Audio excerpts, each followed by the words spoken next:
নমস্কার বন্ধুরা, কেমন আছেন আপনারা সবাই? আশা করি ভালো আছেন, সুস্থ আছেন। আর পূর্বাস কিচেনে আপনাদের সবাইকে আবারও স্বাগত জানাচ্ছি। আজকে আমি ছোট বাচ্চাদের জন্য খিচুড়ি রান্নার রেসিপি নিয়ে চলে এসেছি। আর আমি আমার ছেলেকে কিন্তু 6 মাসের পর থেকে এইভাবেই খিচুড়ি বানিয়ে দিই। ও কিন্তু খুবই পছন্দ করে। তো 6 মাসের পর থেকে কিন্তু সলিড খাবার বাচ্চাদেরকে দিতেই হয়। তো আপনার বাচ্চাকে এইভাবে খিচুড়ি বানিয়ে দিন, আপনার বাচ্চা খুবই পছন্দ করবে আর ঠিকঠাকভাবে পুষ্টিটাও পাবে। তো স্কিপ না করে সম্পূর্ণ ভিডিওটি দেখার অনুরোধ রইল। এবার কি কি উপকরণ লাগে সেইগুলো এবার দেখে নিই। আর ভিডিওটি যদি ভালো লেগে থাকে তাহলে একটা লাইক করে দেবেন। এখানে আমি হাফ কাপের মতো চাল নিয়েছি। এটা রান্নার চাল, যেটা আমরা ভাত রান্না করি সেই চালটা। তারপরে এইদিকে হাফ কাপের থেকে একটু কম মুসুরির ডাল নিয়েছি। আপনারা চাইলে মুগ ডাল দিয়েও বানাতে পারেন। আমার ছেলের মুগ ডালে অ্যালার্জি, সেই জন্য আমি মুসুরের ডাল দিয়েই খিচুড়িটা বানাবো। তারপরে এইদিকে আমি সবজি নিয়ে নিয়েছি, 6 থেকে 7টা মটরশুঁটি ছাড়িয়ে নিয়েছি। আর এইদিকে ছোট্ট একটা আলু ছোট ছোট করে কেটে নিয়েছি। আর একটা টমেটোর হাফ একইভাবে ছোট ছোট করে কেটে নিয়েছি। আর দুটো পেঁয়াজ কলি একইভাবে কেটে নিয়েছি। আর এক টুকরো গাজর নিয়েছি, গাজরটাকেও ছোট করে কেটে নিয়েছি। আর এইদিকে এক টুকরো পেঁপে নিয়েছি আর দুটো বিনস। আর এইদিকে আমি সবুজ ক্যাপসিকাম নিয়েছি, আপনারা চাইলে রেড কিংবা ইয়েলো ক্যাপসিকামও নিতে পারেন। আর এই দিকে আমি নিয়ে নিয়েছি খুবই সামান্য ধনেপাতা কুচি। এখন যেহেতু শীতকাল, সেই জন্য আমি একটু ধনেপাতা দিচ্ছি। চলুন বন্ধুরা। আর এই দিকে মশলা যে লাগছে, হাফ টিস্পুন হলুদের গুঁড়ো, হাফ টিস্পুন গোটা জিরে, আর স্বাদ মতো লবণ, আর দুটো তেজপাতা লাগছে। গোটা জিরেটা আমি ফোড়ন হিসেবে ব্যবহার করব। চলুন এবার রেসিপিটা ঝটপট বানিয়ে ফেলি।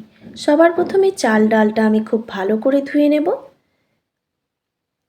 যেহেতু আমি বাচ্চার জন্য বানাচ্ছি, তো চাল আর ডালটা 3 থেকে 4 বার পরিষ্কার জল দিয়ে আমি ভালো করে ধুয়ে নেব।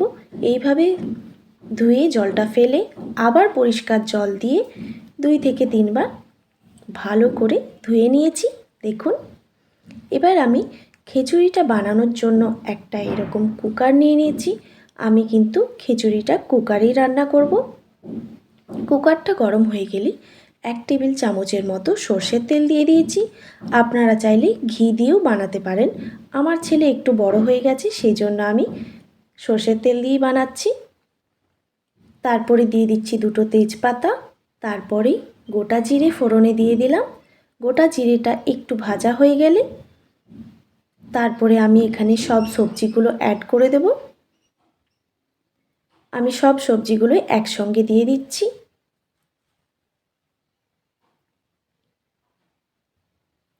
সব সবজিগুলো আমি দিয়ে দিয়েছি একসঙ্গে। এবার এখানে আমি স্বাদ মতো লবণ দিয়ে দিচ্ছি। তারপরে সবজিগুলোকে হালকা করে ভেজে নেব। এবার দিয়ে দিচ্ছি হলুদের গুঁড়ো। এবার ভালো করে নাড়াচাড়া করে দিচ্ছি।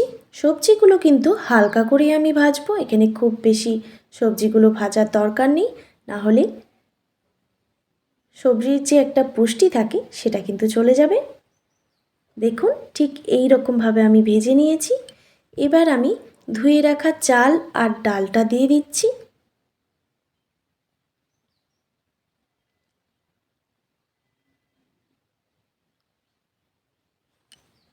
চাল আর ডালটা দেওয়ার পরে আমি একটু নাড়াচাড়া করে দিলাম। তারপরে এখানে আমি দিয়ে দিচ্ছি পরিমাণ মতো জল। জলটা আপনারা একটু পরিমাণ মতো আন্দাজ করে দিয়ে দেবেন। আপনার বাচ্চা কতটা কি পাতলা খাবে কি মোটা খাবে সেটা আপনারা একটু আন্দাজ মতো দিয়ে দেবেন। তারপরে দিয়ে দিচ্ছি ধনেপাতা কুচি। ধনেপাতা রান্না যে কোনো রান্নাতে দিলে কিন্তু টেস্টটা আরও বেশ ভালো লাগে, সেই জন্যে আমি ধনেপাতাটা দিলাম। তারপরে এবার আমি কুকারটা ঢেকে দেব। গ্যাসের ফ্লেমটা কিন্তু এখন আমি হাইতে রেখেছি। এইভাবে 2টো সিটি দিয়ে দেব, তারপরে গ্যাসের ফ্লেমটা লো করে দেব।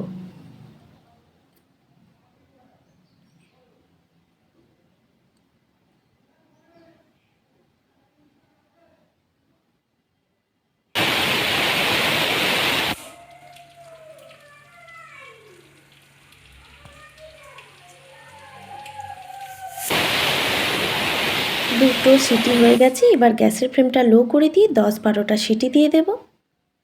10-12টা আমি সিটি দিয়ে দিয়েছি, তারপরে নামিয়ে নিয়েছি। এবার প্রেসারটা বেরোনো পর্যন্ত অপেক্ষা করব।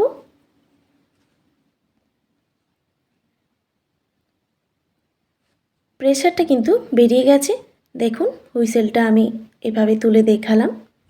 এবার আমি প্রেসার কুকারটা খুলে আপনাদের দেখাচ্ছি।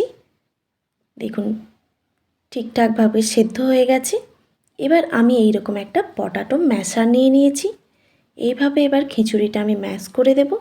আপনার বাচ্চা যদি খুবই ছোট হয় তাহলে আপনারা মিক্সিতে পেস্ট করেও খাওয়াতে পারেন কিংবা ছাঁকুনিতে ছেঁকেও খাওয়াতে পারেন। আমার ছেলে একটু বড়, সেই জন্য আমি একটু ম্যাশ করেই দিলাম। এইভাবে আমি ভালো করে কিন্তু ম্যাশ করে দিচ্ছি। দেখুন ভালোভাবে ম্যাশ হয়ে গেছে। আমার ছেলের আবার মুখে একটু সবজির যদি একটা মোটা দানা পড়ে যায় সে কিন্তু থু করে ফেলে দেয়, সেই জন্য আমি ম্যাশ করে নিলাম। এবার আপনার বাচ্চাকে গরম গরম পরিবেশন করুন। খিচুড়িটা দিয়ে আপনার বাচ্চা খুবই পছন্দ করবে। আর আমার ভিডিও কেমন লাগে আপনারা আমাকে কমেন্ট করে জানাতে পারেন। আর যদি ভিডিও ভালো লেগে থাকে তাহলে অবশ্যই like, comment, share and subscribe করে দেবেন। ভালো থাকবেন, সুস্থ থাকবেন। দেখা হচ্ছে নতুন কোনো রেসিপি নিয়ে। আর অনেক অনেক ধন্যবাদ আপনাদেরকে এতক্ষণ আমার সঙ্গে থাকার জন্য। আর আজকের মতো টাটা।